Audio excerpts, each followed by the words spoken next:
बिस्मिल्लाहिर्रहमानिर्रहीम। तमाम सहाफ़ी हजरात और हमारी बहन अनीला, एक ही ख़ातून सहाफ़ी हैं इस वक्त जो मुझे नज़र आ रही है, तो आप सबको खुशामदीद। आप को पता है कि आज जो बजट इजलास हुआ उसके हाइलाइट्स आपने ख़ुद भी टेलीकास्ट किए। हम आज आपसे बजट पे ही बात करेंगे और कोई सवाल जवाब जो आपकी तरफ से कोई किसी तशरीह की, तौज़ीह की, इंटरप्रिटेशन की ज़रूरत होगी तो वो इंशाअल्लाह मुज़म्मिल असलम साहब हमारे मुशीर ख़ज़ाना आपके साथ शेयर करेंगे। लेकिन मुज़म्मिल साहब को हैंड ओवर करने से पहले मैं आफ्ताब आलम साहब जो हमारे लॉ मिनिस्टर हैं और आज के लिए वो हमारे फाइनेंस मिनिस्टर भी थे और उन्होंने ही बजट पेश किया, उनको भी मैं खराज तहसीन पेश करना चाहता हूँ और दाद देना चाहता हूँ कि उन्होंने आज एक बहुत ही अहम फरीज़ा सर अंजाम दिया। हमारी टीम में तो ये लॉ मिनिस्टर हैं, कानून के माहिर हैं, लेकिन आज हमें पता चला कि ये माशियात के भी छुपे हुए एक्सपर्ट हैं और उन्होंने आज बहुत अच्छे अंदाज में, कॉन्फिडेंट अंदाज में बजट की प्रेजेंटेशन की। तो मैं अब मुज़म्मिल असलम साहब को दावत दूंगा कि वो आपसे बात भी करें और बजट के हवाले से अपने जो ख्यालात हैं आपके साथ उनको शेयर करें। थैंक यू जी। बिस्मिल्लाहिर्रहमानिर्रहीम। इय्याका नअबुदु व इय्याका नस्तईन। सब तारीफ़ अल्लाह के लिए। सबसे पहले तो मैं जो है खैबर पख्तूनख्वा जो हुकूमत है, असम्बली है, उसका ये बाकायदा तौर पे पहला बजट था जिसमें उसकी पॉलिसी और उसकी डायरेक्शन जो है सामने आई, तो उसको मुबारकबाद दूंगा। खुसूसी तौर पे वज़ीर आला अली अमीन साहब को, उन्होंने इस बजट को जो है ख़ुद सुपरवाइज़ किया और फाइनेंस, पीएनडी और तमाम हमारी जितनी भी मिनिस्ट्रीज थी, और लॉ का बहुत किरदार होता है फाइनेंस बिल में, तो उन्होंने जो सारा कुछ किया। मैं बजट पे आने से पहले आप लोगों के जहन में एक इबाम होगा, सवाल होगा कि ये क्यों रिवायत तब्दील की गई और एक सूबे ने वफाक से पहले बजट दिया। ये बहुत ज़रूरी है जानना। नंबर एक कि हम किसी के साथ रेस में नहीं इन्वॉल्व, ना किसी सूबे से। एक हमारी अपनी यूनिकनेस है, एक हमारे अपने डायनेमिक्स हैं, तो कोई ऐसी चीज़ नहीं है कोई रेस लगाना चाह रहे हो हम किसी से, और ना कोई प्रॉब्लम है जिसकी वजह से हमने वफाक से पहले दिया है। सूबाई जो बजट है वो मेरे हिसाब से एक डाटा के अलावा तमाम के तमाम सूबाई फ़ैसले होते हैं और एक डाटा जो है वफाक से आता है, और वो मैं आपको बताऊंगा कि क्या है। तो ये हमने सबसे पहले तो 2 हफ्तों में दूसरा बजट दिया। ये भी एक तारीख, एक रिकॉर्ड रकम की है। 10 मई को हमने जो अभी माली साल चल रहा है उसका बजट दिया और 24 मई को हमने दूसरा बजट पेश कर दिया। बेसिकली हमारा, जैसे मैंने कहा कि हम इस बजट की तैयारी कर रहे थे, 10 मई का तो एक जो बजट था वो 10.5 माह गुजर गए हुए थे, जो हमने खर्चे किए थे, जो हमें पैसे आए थे वो हमने आपके सामने पेश कर दिए थे। इसके अलावा जो दूसरा मसला ये है कि अभी तक फेडरल गवर्नमेंट जो है बजट की तारीख ही नहीं दे पा रही थी। कुछ सुनते सुनाते आया कि 7 जून को शायद वो बजट देंगे, लेकिन वो अभी तक IMF से मसरूफ़ थे और IMF का आज खबर आई है कि वो भी रवाना हो गए हैं। उम्मीद की जा रही थी कि उनके साथ कुछ कंक्लूजन हो जाता, लेकिन अभी कोई ऐसी चीज़ सामने नहीं आई। तो अब जो है फेडरल गवर्नमेंट 7 जून को भी अगर बजट देती है, तो 7 जून को अगर वो बजट देते हैं तो हमारी बारी कब आती? 11 जून, 12 जून। तो आपको याद होगा कि 17-18 जून के बाद किसी भी वक्त ईद आ सकती है। तो अगर हम 12 जून को बजट पेश करते हैं और बजट पेश करते ही 2 दिन का गैप लेना होता है, तो हमारी तो बजट सेशंस ही नहीं हो सकते थे, ईद आ जाती और फिर हम जल्दबाजी में जो है उसको पास करा रहे होते। तो फेडरल गवर्नमेंट ने, मेरा अपना ख्याल ये कि शायद उनकी बजट में भी जो है वो ईद की छुट्टियों के बाद मुकम्मल होगा। तो हम चाहते थे कि अपने आप को भी इनफ टाइम दे, मीडिया को भी इनफ टाइम दे। जो हम इस बजट को प्रेजेंट कर रहे हैं इसमें बहुत सारी चीज़ें ऐसी होंगी जो बहुत सारे लोग समझ रहे होंगे कि ये ज़्यादा कर दिए, कम कर दिए, उस पर भी एक बातचीत हो और एक अच्छे तरीके से हमारा बजट जो है क्लोज हो, क्योंकि इसमें हमारी एक डायरेक्शन, ये हमारा पहला बजट है, वो एक डायरेक्शन दिखा रहे हैं, तो हम चाहते हैं कि ये इनफ ये हो। तो ये इसमें कोई मतलब गलतफहमी में ना रखे कि हमने जी इसको बाईपास किया, ये किया, और कानून में भी कोई ऐसी शिक नहीं है कि जी बजट जो है वो देंगे तो हम देंगे, ऐसा कुछ नहीं है। और हमने एक बड़ा, आप लोगों ने सुना भी होगा कि बड़ा ही फिस्कली रिस्पॉन्सिबल बजट दिया है, और जब ये बजट वफाक देखेगी तो वो भी खुश होगी, उनका भी खून बढ़ेगा, उनको भी हिम्मत आएगी जो बास फैसले हमने किए। और IMF को भी मैं गारंटी करता हूँ कि ये बजट पसंद आएगा और उसमें उनको कोई ऐसी जिसे कहते हैं कि कमज़ोरी नज़र नहीं आएगी, ख़ास तौर पे जो हमने टैक्स और रिसोर्स मोबिलाइजेशन में इस बजट में काम किया है। जैसे मैंने कहा कि वफाक के बजट से क्या चीज़ सबसे अहम होती है सबके लिए, और बाकी जो चीज़ें होती हैं जिसको हम माजी में फॉलो करते रहे, वज़ीर आला और हमारा इख्तिलाफ है, उसको हमें फॉलो नहीं करना चाहिए। तो वफाक से जो सबसे इम्पॉर्टेंट चीज़ होती है कि उसकी टैक्स महसूलात कितनी हैं। उसकी जो टैक्स महसूलात होती हैं उसके हिसाब से NFC में एक तयन हुआ है, उसमें कोई वो नहीं है, फार्मूले हैं, आप अपनी जो है अपनी टैक्स महसूलात निकाल सकते हैं। तो हमने इसमें 2-3 एक्सरसाइजेस कर ली। एक एक्सरसाइज ये कर ली कि ये जो माली साल है उसमें वफाक किस स्पीड से चल रहा है, माजी में कैसे वो पैसे दे रहा था, और जो अभी IMF से बातें चल रही थी तो उसमें नेगोशिएशन में उनके टारगेट्स क्या है। तो हमने एक कंजर्वेटिव, जैसे मैं वापस से एक वर्ड बोलूँगा, कंजर्वेटिव एस्टिमेट ले लिया। उस कंजर्वेटिव एस्टिमेट के तहत हमने अपनी जो वफाक से हमें जो महसूलात हैं उसका हमने तखमीना लगा लिया। हमने जो, मैं आपकी नॉलेज के लिए भी कर देता हूँ, हमने 11,100 अरब रुपए वफाक की महसूलात का एक एजम्पशन रखा है। अगर वो 12,000 कर लेते हैं तो वो हमारे लिए बोनस है। लेकिन मैं यहाँ एक बात क्लियर करते जाऊँ, वफाक के माशाल्लाह मैं भी बड़े 20 साल से बजट कवर करता आ रहा हूँ, जो उनके बजट अंदाजे और जो हकीकी, उसमें बड़ा फ़र्क होता है, और यहाँ पे सूबाई हुकूमतें फंस जाती हैं। जैसे कि हमने पिछले साल बजट में वफाक के जो अंदाजे थे उसकी बेसिस पे, और फिर आपको पता है इलेक्शन ईयर था, हमारी तो हुकूमत ही नहीं थी, जो 35% इजाफा किए तनख्वाह वगैरह का, तो वो जो हमारे इजाफी महसूलात आने थे वो तमाम की तमाम वहाँ चले गए, और वफाक ने हमें आखिरी में 300 अरब रुपए ये जो साल गुजर है उससे कम दिए, 300 अरब। तो ऐसे बजट को एस्टिमेट्स का लेने का क्या फ़ायदा जिसको रियलिस्टिकली जो है वो मुकम्मल नहीं होते। तो ये एक बड़ी मैं क्लियर बात बताना चाहता हूँ। तो फेडरल एस्टिमेट भी जो है अभी IMF को कहने के लिए, IMF को के अगर टारगेट्स पे जाएंगे, बाद में कहेंगे कि जिसको रिवाइज कर दे, माशी हालात अच्छे नहीं है, इसको ऊपर नीचे, तो वो कोई ऐसा नहीं होता कि वो फिक्स हो और हमें मिले। आपके सामने है कि हमने 300 बिलियन, जैसे मैंने कहा कि पिछले साल से हमारे नीचे आए। अब मैं जो हूँ अपने सीधा जो है बजट पे आ जाता हूँ, और जो हमारा जो बजट है हमने उसमें वफाक, जैसे मैंने आपको बता दिया कि 11,100 अरब रुपए के हिसाब से तखमीना लगाया था, तो हमें 902 अरब रुपए मिलने चाहिए इस साल। तो फेडरल रिसीट्स जो है हमारी उसमें 902 अरब रुपए हैं। ये आप लोगों के पास कॉपियाँ भी हैं, और मैं नहीं चाहता कि इसको बोरिंग बनाऊं नंबरों में, अरबों खरबों रुपए में। एक्चुअली एसेंस समझ आना चाहिए कि हमने ये बजट के पीछे हमारी फ़िलॉसफी की है। हमारा जो बजट है हमने इसको 4 प्रिंसिपल्स पे बनाया है। नंबर 1, ये जो हमारा बजट है इसमें हमने रेवेन्यू मैक्सिमाइजेशन, अब जब हम रेवेन्यू मैक्सिमाइजेशन की बात कर रहे हैं तो वो एक हमारा जो सूबे की जो आमदनी है उसको हमने जो है मैक्सिमम ऊपर ले जाने के लिए वो हमारी थीम थी।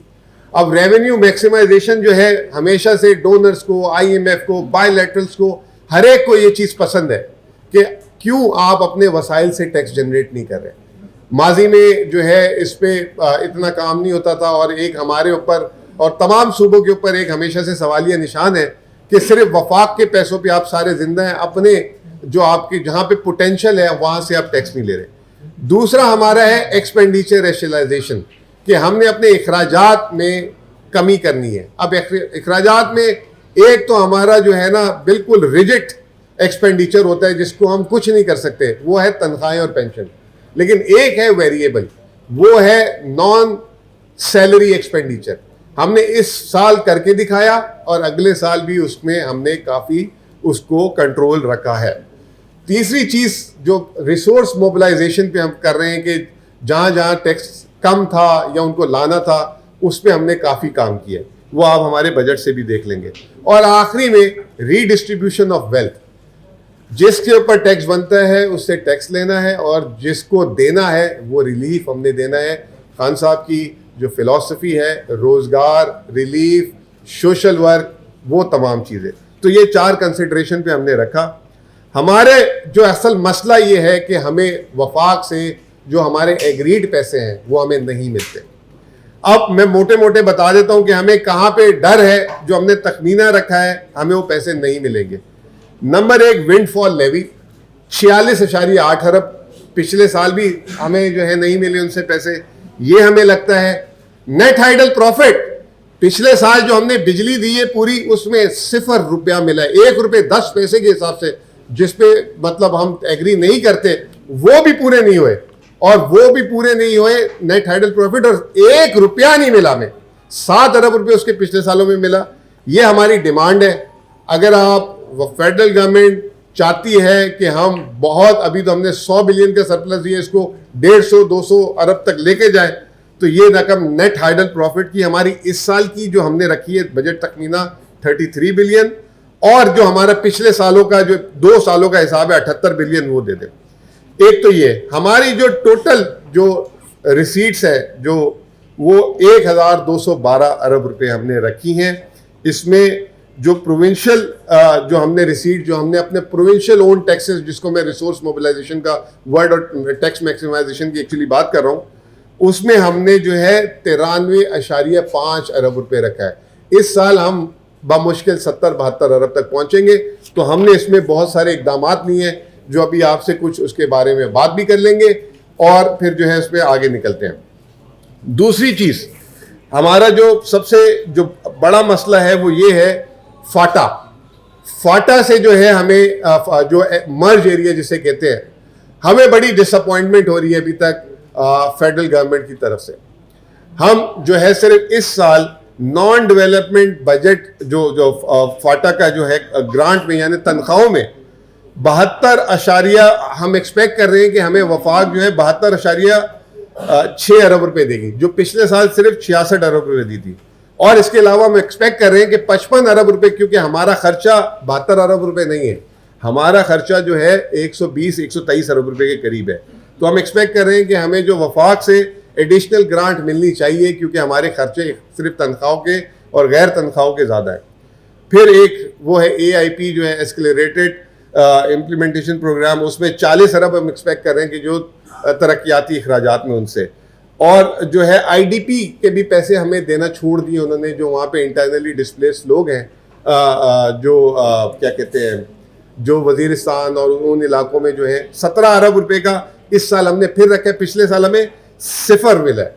तो ये तमाम चीज़ें, अक्सर लोगों का सवाल होता है कि जी KP का लोन कितना है, लोन कितना है। हमारा आखिरी लोन था 650 अरब रुपए, इस साल हम फॉरेन लोन लेंगे 122 अरब रुपए। अच्छा, इसको थोड़ी सी आप ये कर लें कि ये लोन हमारे बजट के खसारे के लिए नहीं है, ये तरक्याती स्कीमों के लिए 122.5 अरब रुपए।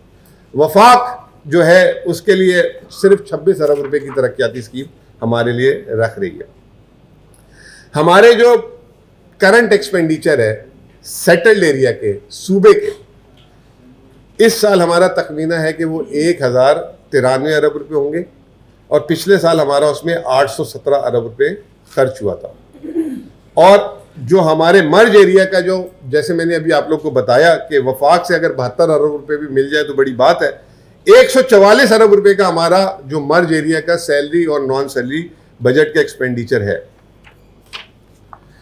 डेवलपमेंट का हमने एक तारीखी बजट दिए और 416 अरब रुपए हमने डेवलपमेंट बजट की मद में रखे हैं, और हमारा जो टोटल अखराजात है वो हमने 1654 अरब रुपए हमारे अखराजात हैं, और हमारा जो है तकरीबन जो सरप्लस होगा इस साल वो 100 अरब रुपए होगा। अब मैं आ जाता हूं कि कुछ सेलिएंट फीचर्स हैं इस बजट के जो काबिल ज़िक्र है, जिसको बताना भी ज़रूरी है। 10% तनख्वाह और पेंशन में इजाफा है। अब सवाल ये है कि 10% क्यों रखा गया? जो इस वक्त IMF, वफाकी हुकूमत, सबके एस्टिमेट हैं, इस साल 12% जो है महंगाई का तखमीना, ये जो साल नया आएगा उसके लिए 12% तखमीना है। हमारे जो वसाइल हैं और जो हमें गुंजाइश नज़र आ रही है और जो इस वक्त मईशत के वफाकी हुकूमत के हालात नज़र आ रहे हैं और महंगाई को मद्देनज़र रखते हुए जो लोगों की इस वक्त जो महंगाई की वजह से परेशानी है, तो हमने 10% तनख्वाह और पेंशन में इजाफे की तजवीज़ दी है। फिर उसके बाद जो बहुत ज़्यादा जो एक वो थी डिमांड थी, जिसको कह लें कि सूबे के जो ज़मीन के जो प्रॉपर्टी के टैक्सेस हैं वो बहुत हाई थे। तकरीबन सूबा 6.5% जो है सूबे के टैक्सेस थे अगर कोई ख़रीदो फरोख्त करता है, उसको जो है हमने आधा कर दिया है, 3.5% कर दिया है। यहाँ पे मैं वफाक को ज़रा पैगाम देना चाह रहा हूँ और फेडरल गवर्नमेंट को पैगाम देना चाह रहा हूँ। आप जो है अकाउंटेंट अप्रोच ना लें, इकोनॉमिस्ट अप्रोच लें। पिछले सालों में सब ने यहाँ हमारी सूबाई हुकूमतों ने और वफाक ने जो है ज़मीन की खरीदो फरोख्त पे होश रुपया इजाफा कर दिया, ये समझ के कि जी जो है आमदनी भी उस हिसाब से बढ़ जाएगी। वो उल्टा आदी हो गई और ख़ास तौर पे KP जो एक थोड़ा सा पर कैपिटा इनकम में गरीब और यहाँ पे ज़्यादा आबादी गरीब लोगों की है, यहाँ पे और आधा हो गया। तो हम ये समझते हैं कि ये हमने जो 6 से 3.5% किया है, इसमें सबसे इम्पॉर्टेंट चीज़ ये है कि जो लोग स्टाम्प पेपर पे आपस में एक दूसरे से सौदे लिख रहे थे वो जो है ऑफिशियल हो जाए ताकि उनके साथ भी कोई फ्रॉड ना हो जाए। दूसरी चीज़ ये है कि वफाकी हुकूमत की आप देखें, उन्होंने एक, मैं समझता हूँ कि एक बहुत बड़ा ब्लंडर के लें, फ्लॉ के लें कि 10.5% रख लिया नॉन फाइलर के लिए। मैं कहता हूँ ये 10.5 नहीं, ये 35% कर दें। लेकिन जो नॉन फाइलर मोटी असामी हो, जो मालदार हो, जो 20 करोड़, 10 करोड़, 5 करोड़ या करोड़ों या 1 करोड़ से ऊपर ये ले रहा हो, जो गरीब आदमी है जिसने हमेशा नॉन फाइलर ही रहना है, ड्राइवर, चपरासी, खानसामा, माली, मजदूर, वो 20 लाख 30 लाख रुपए का घर लेते हैं, वो हमेशा नॉन फाइलर रहेगा। आपने उस पर भी 10.5% लगा दिया, वो गरीब किधर जाए? तो मैं आज इस प्रेस कॉन्फ्रेंस के थ्रू आप लोगों के थ्रू दरख्वास्त करता हूं, हमने तो उसको आधा कर दिया है। फेडरल गवर्नमेंट कम से कम जो 50 लाख तक के घर खरीद रहे हैं उनके ऊपर जो फाइलर वाला रेट ले 3%, और उससे ऊपर बेशक आप लेते रहे 10, क्या मैं तो कहता हूँ 35% ले लें। लेकिन एक चीज को समझें कि गरीब आदमी जो है उसको ऊपर आप बोझ डाल रहे हैं और वो इस काबिल नहीं है, तो इतना बोझ डालें कि कोई बर्दाश्त कर सके। और आपने बोझ डाला, अगलों ने क्या किया, स्टैम्प ड्यूटीज में जो है ना अपनी स्टैम्प पेपर्स में अपना जो है उसको शुरू कर दिया। फिर हमने एक और चीज की कि हाउसिंग सोसाइटीज, वो जो है इंटरनल ट्रांसफर, ये वो बाकी दुनिया जहाँ के लिए 22-23% था, हाउसिंग सोसाइटी 1200 और 2000 पे सिर्फ उनके ट्रांसफर्स का रेट। बड़ी बड़ी हाउसिंग सोसाइटीज, बड़े बड़े उनके रेट, उसको हमने अब 2% मार्केट वैल्यू पे कर दिए, उनका बढ़ाया है ताकि वो भी जब दूसरे दे रहे हैं 3-3.5%, तो हाउसिंग सोसाइटीज वाले कोई सेक्रेट टाउ तो नहीं है ना, तो उनको भी देना पड़ेगा। फिर एक और चीज ये थी कि प्रॉपर्टी टैक्सेस जो है हमने 5 मरले तक जो है, जिसका 5 मरले घर होगा उस पे, और ये जो सारी जो टाउन्स है इस पे 5 मरले से कम वाले पे कोई प्रॉपर्टी टैक्स नहीं है। ये एक बहुत बड़ा रिलीफ दे दिया हमने। 5 मरले के ऊपर जो है 5,000 रुपये सालाना, और हर एक मरला बढ़ने पे 1,000 रुपये, तो ये प्रॉपर्टी टैक्स में हमने रिलीफ दिया। फिर जो है इस लोगों की एक शिकायत थी कि जो ईमानदार आदमी है जिसने घर रेंट पे दिया हुआ है, वो जो है बार बार जो है क्या कहते हैं, वो उस पर 16% उसकी जो है रेंट पे टैक्स लग रही थी, और लोग उसके लिए फिर अंडर इनवॉइस कर देते थे कि अगर 1 लाख का किराए पे दे रहे हैं तो 25,000 दिखाते थे, 50,000 दिखाते थे, ताकि उनकी टैक्स लाइबिलिटी कम से कम बने। और बाज लोग डिक्लेयर ही नहीं करते थे कि उन्होंने रेंट पे दी हुई है जगह, तो उसको मद्देनजर रखते हुए हमने 16% को 10% कर दिया है।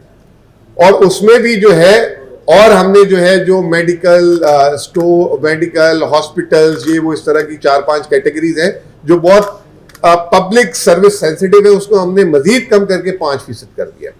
तो ये है। फिर इसके अलावा जो है इंडस्ट्रियल लैंड जो है उन पे 2.5 रुपये स्क्वायर फीट था, उसको हमने जो है इसमें एक सेक्शन था इसमें उसकी एग्जाम्पशन ली हुई थी कोविड की वजह से, उनकी हमने एग्जाम्पशन खत्म की है। और जो 2.5 रुपये के हिसाब से दे रहे थे तो 1 लाख कोई 8,000 रुपये सर पर एकड़ बनता था उनका, 1,07,000 कुछ, उसको हमने कम करके 80,000 कर दिया ताकि सूबे में इंडस्ट्रियल एक्टिविटी भी साथ साथ शामिल हो। तो ये जो है क्या कहते हैं ये हमने जो है ये मोटे मोटे थे, 1-2 और बता देता हूं आपको, बाकी आपके बजट स्पीच भी है, उसको आप देखते रहेंगे। कमर्शियल प्रॉपर्टी का मैंने आपको बता दिया। फिर हमने जो है कुछ टैक्सेस बढ़ाए भी हैं और उस पे जो है सबसे बड़ा जो है टोबैको टैक्स है। टोबैको पे हमने जो है जो सेस हम लेते थे वो कई सालों से जो है फ्रीज था, 6 रुपये मैक्सिमम था, उसको हमने बढ़ा दिया है। और केपी की आपको एक बात बताता हूं कि सबसे जो जिसे कहते हैं बड़ी क्रॉप थी और सूबे को सिर्फ 50-60 करोड़ रुपए इस पे आते थे और वफाकी हुकूमत इस पे जो है सिर्फ फेडरल एक्साइज ड्यूटी में इस साल 250 अरब रुपए कमाई।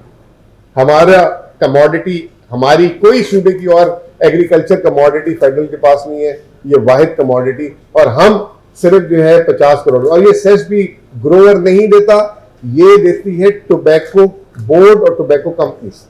तो हमने जो है ये ग्रोअर पे इम्पैक्ट नहीं आएगा और हमने सेस को बढ़ा दिया है और अच्छा खासा बढ़ाया। हम जो है उसको 50 रुपये, 30 रुपये और जो एक मीडिया में मैं सुन रहा था कि निस्वार पे बढ़ा दिया है, तजवीज़ ज़्यादा की थी लेकिन उसको भी बहुत कम कर दिए, 20 रुपये से 7.5 रुपये कर दिया।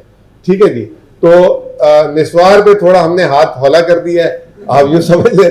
बाकी जो है हमने इसलिए लिया। अच्छा, इसका फायदा क्या होगा? ये जो पैसे हमें टोबैको कंपनी जो सूबे से बाहर चले जाते थे हमें मिलेंगे। हम जो स्वाबी, मर्दान, मानसेरा जिस जिस इलाके में जहाँ ये ग्रो हो रही है, ये सारे पैसे उनकी लोकल कम्युनिटी को दे देंगे, अपने स्कूल्स बनाए, पानी बनाए, साफ पानी, सड़कें शड़कें, ये वो। एक हमने और बड़ा काम किया और वो हमने ये काम किया क्योंकि हमारा एतराज है कि ये हमारा टैक्स है, 10 साल से इस पे बहस हो रही है, वफाक ने डिवॉल्व कर दिया एग्रीकल्चर सब कुछ, तो उसको टोबैको को, क्योंकि वो बड़ी ज़बरदस्त ऑस्ट्रेलियन गाय है, इतना अच्छा दूध देती है, तो वो जो है उसका दूध जो है सारा का सारा खुद रख लिया और जब वो दूध दे के जो है बिल्कुल कुछ नहीं, किसी काबिल नहीं रहती, तो वो हमारे लिए छोड़ दिया था सेस की शक्ल में। तो हमने जो है प्रोविंशियल एक्साइज एक्ट ला रहे हैं और उसमें हम अपनी प्रोविंशियल एक्साइज ड्यूटी को लागू करेंगे। वाजे करता जाऊं कि वफाक 390 रुपए फी किलो, अभी इस बजट में अल्लाह खैर करे क्या करने वाले, वो जो अभी मौजूदा 390 रुपए किलो ले रहे हैं। जब हमने 6 रुपए किलो लेना शुरू किया था तो उस वक्त वफाक की एफडी थी 10 रुपए किलो। हम 6 रुपए में ही खड़े रहे और वो 390 पे चली गई। किसी को कोई एतराज नहीं, हम इधर से जरा बढ़ाते हैं 6 रुपए से, अगर 15, 20, 25 पे जाते हैं जी, वो उसको नुकसान, एक्सपोर्ट ये हो जाएगी, सारे मसाइल हमारे लिए और उनकी पार्टी। तो वो हम ला रहे हैं प्रोविंशियल एक्साइज। अगर वो समझते हैं कि ये डबल टैक्सेशन का मसला है तो हम ये समझते हैं कि हमारा राइट है, या वफाक विड्रॉ करें या वफाक ये बोल दे कि ठीक है हम कलेक्ट करते हैं और ये हम आपको अपनी फीस रख के आपको दे देते हैं। इस आमदनी में किसी और सूबे का शेयर नहीं होना चाहिए। हमारा 80% पूरे मुल्क में जो टोबैको पैदा होता है 80% केपी का है, हमें 80% के तनासुब के हिसाब से मिलना चाहिए। ये हमने एक काम किया। तो बाकी जो है ये जो है मोटी मोटी आपको ये चीजें मैंने बता दी, सेलिएंट फीचर्स, और भी मतलब आप पढ़ेंगे तो ये मेजर रिलीफ्स थे और ये मेजर हमने टैक्सेस लगाए। फिर आपको बताता चलूं कि तरक्याती अखराजात, इसमें भी हमने काफी अच्छा खासा इजाफा किया है और उसमें जो है सर 2 मिनट दे दें, बात मेरी खत्म हो जाए, क्वेश्चन कर लीजिएगा। तो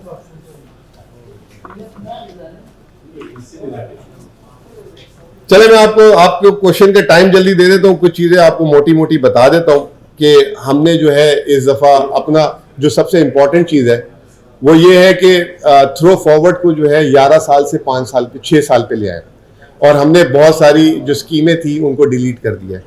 और इस दफ़ा जो है जो हमारा बजट है जो हमने दिया है उसका 80% जो है ऑनगोइंग स्कीम पे है, 20% जो है न्यू स्कीम्स पे। न्यू स्कीम्स में भी हमारी जो इस साल तरजीहात में हम सोलराइजेशन पे जा रहे हैं, लिफ्ट केनाल है, ठीक है ना, और जो प्रोजेक्ट्स जो हैं बिल्कुल कंप्लीशन के करीब हैं, वो जो 20-25% रह गए हैं उनको हमारी तरजीह है कि हम उनको जो है कंप्लीट कराएं ताकि उससे रेवेन्यू और आमदनी भी आना शुरू हो जाए और लोगों को भी फायदा हो, बजाय ये कि हम उसको भी इनकम्प्लीट रखें और दूसरों को भी चलाना शुरू कर दें। तो ये जो है डेवलपमेंट में है। डेवलपमेंट में हमारा जो आपको मैं बता दूं कि 416 अरब रुपए है जो हमारा सेटल्ड और मर्ज एरिया की जो है तकरीबन 229 अरब है, और जो है अगर हम फॉरेन प्रोजेक्ट्स को डाल दें और फेडरल पीएसडीपी को डाल दें तो 416 अरब रुपए इस साल का हमने रखा है। सेहत कार्ड को हमने जो है और थोड़ा सा एक्सपेंड किए, उस पर पैसे ज़्यादा रखे हैं, मेडिसिन पे पैसे ज़्यादा रखे हैं। सिर्फ ये बताता चलूँ कि 1,53,000 लोगों को जिस दिन से रमज़ान से हमने सेहत कार्ड शुरू किया है अस्पताल में जो है ऑपरेट हुए हैं या उनकी प्रोसीजर्स हुए हैं, जिसमें ख़वातीन 82,000 और 70,000 के करीब मर्द हजरात की है। 8 अरब हम जारी कर चुके हुए हैं और अगले साल भी हमने if I am not wrong 36 अरब रुपए रखे हैं अगले पूरे साल के। तो महीने के 3 अरब रुपए सेहत कार्ड के लिए भी रखे हैं, मेडिसिन के लिए भी तकरीबन 10.5-11 अरब रुपए हमने रखे हैं। वीट हमने जो है सूबे में सबसे पहले इस दफ़ा जो है हमने जो है एक तारीख रकम की, हमने जो है वीट के लिए तकरीबन 29 अरब रुपए प्रिसाइजली रखे और हम उसकी प्रोक्योरमेंट कर रहे हैं। तो अगले पूरे साल आपको वीट भी मिलेगी और हमने अपने वसाइल से दिए, पुलिस के लिए भी पैसे रखे, तमाम चीज़ें। आखिरी में ये फिर मैं फोरम क्वेश्चंस के लिए खोल दूंगा। हम जो है इस साल एहसास जो पहले जो पीटीआई की हुकूमत में था, एहसास तर्ज पे हम जो है अपने सूबे पे इसको जो है स्टार्ट कर रहे हैं और 4 हमारे उसमें प्रोजेक्ट्स हैं, एहसास रोजगार, एहसास हुनर, एहसास जवान। इन 3 के लिए हमने जो है 12 अरब रुपये रखे। आसान शराइत पे कर्ज मिलेगा, सूद से बालातर, तमाम उसके अखराजात सूबाई हुकूमत उठाएगी। और ये जो है बस सिर्फ वो जो 2-2.5% अगर कोई बैंक उनको सर्विस चार्ज लगाएगा वो उनको मिलेगा। इससे 1 लाख लोगों का तखमीना है कि उनको रोजगार मिलेगा।